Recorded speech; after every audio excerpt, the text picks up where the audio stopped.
While Europe's outlook is darkened by uncertainty, opportunity knocks for Russia and China as both look to seize the chance of taking advantage. Both have growing political influence and shed loads of cash. So what will they do? Welcome to Agenda, where Stratfor's leading analysts on Russia and China join me to discuss what Moscow and Beijing want.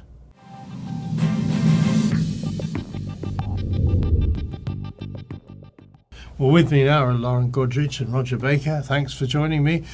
While the Europeans sort out their mess, the Russians and the Chinese have shed loads of cash, and there are some bargains to be had in Europe. Are the Russians going to take advantage of this, do you think? The Russians are already taking advantage of it. The Russians are in negotiations at this time to pick up assets all across Europe, specifically in Central Europe. They're looking at things from energy firms, banks, credit unions, airports, ports, anything that either gives them a strategic placement and foothold within Central Europe, something they can use in the future. And Russia has plenty of cash to do this with. And so Russia right now is in negotiations with countries like Czech Republic, Poland, Greece, of course, and then Italy to pick up assets. Even Greece? Yes. In Greece, they're picking up some of the largest assets. They're in negotiations and talks right now to pick up probably the state energy firms and maybe even Athens International Airport. And what about the Chinese? The Chinese are really a lot more cautious than what we're seeing the Russians doing. The Chinese have talked about how the Europeans should get their own house in order, how the Europeans should have enough cash to do it themselves. And the Chinese are sending mixed signals, depending upon what day of the week it is, depending upon which Chinese official it is. They're saying, on the one hand, we're willing to come in, we're willing to help out, if Europe provides certain guarantees that our investments are going to be secured and that this will guarantee that the European Union and the Eurozone will hold together. Or they're saying, you know what, we need to still watch, we need to see, we need to wait. We're just not so sure that Europe has its acting gear. And in some ways, the Chinese get a little bit of grand domestic PR out of this. They get to seem the country that is the responsible economic country, at least for their home audience. They play this up the same way they did towards the U.S. economic crisis.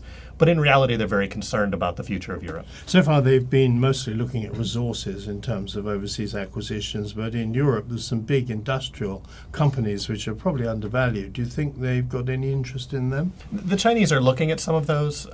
We've seen them show interest in the past.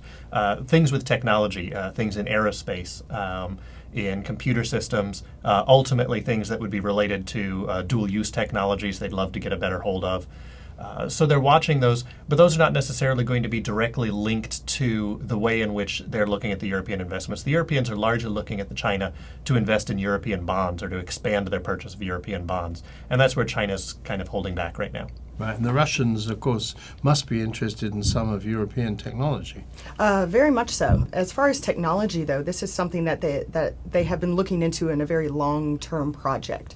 At this time, though, with the crisis happening, they're looking to pick up very quick assets and things that give them political leverage, to where the Chinese seem to be doing things more financially motivated, economically motivated, or via technology. The Russians are thinking about the politics on this. How does this help them get leverage in Europe?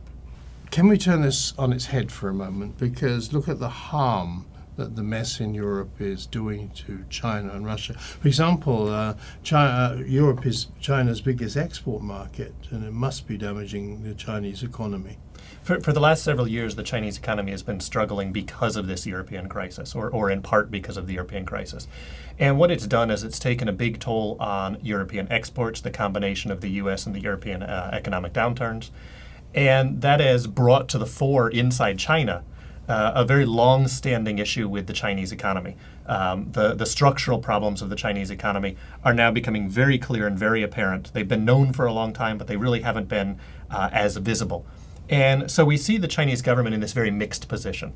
On the one hand, they would really like to see the European economy just suddenly pick back up, start buying Chinese exports again, and allow the Chinese simply to brush away some of these deeper reforms that are necessary, at least put them aside for a while.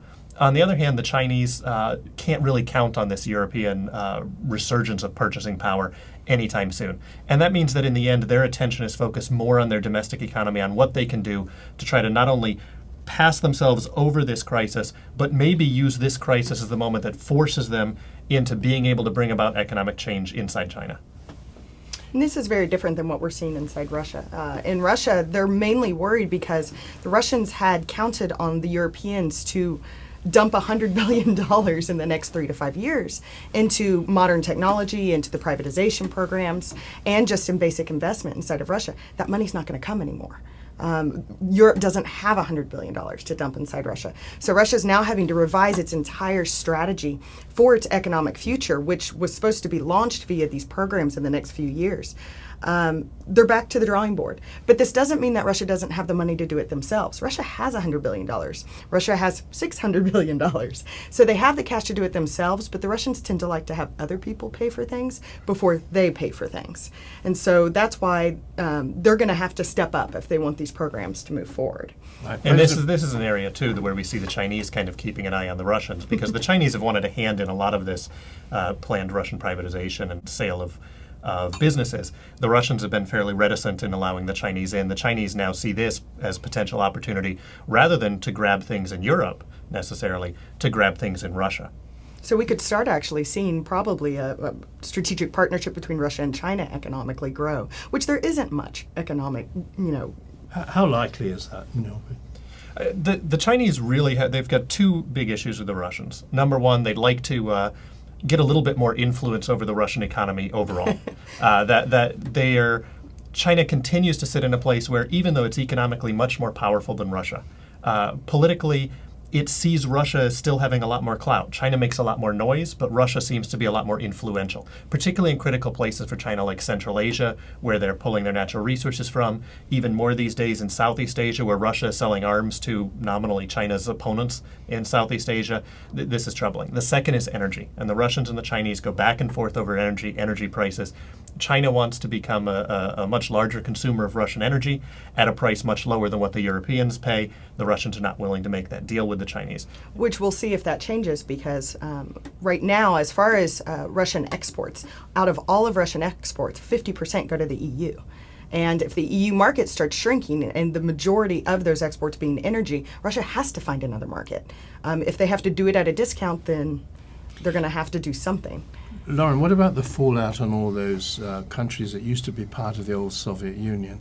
And they went to Europe, basically, and this was where they had to be. This is the new thing for them. But now they must be looking at what's going on in Brussels and other European capitals and saying, well, maybe we should get closer to Russia again. Well, the key country in that one is Ukraine. Ukraine has had a plan for 2011 to sign the very beginning steps to start a free trade agreement with Europe.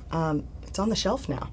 No one in Brussels is returning Kiev's phone calls at this time because they can't even think about anything outside of the EU, let alone a country that Russia covets so much. Last thing Europe wants is to tick off Russia at a time that they're already in a crisis.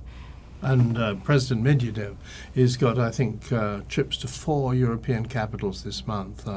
Rome, Athens, Berlin, and Paris. Yes, he's at the G20 right now in France. He should be meeting with Sarkozy today. Next week he'll be in Germany. What's interesting about the German visit, though, is that they will be discussing economics, and Medvedev does have his economic team with him, but it is to launch the Nord Stream natural gas pipeline that directly connects Germany and Russia. So it's a very symbolic show of having Russia and Germany be such great partners together at a time when Europe is dividing and within this crisis.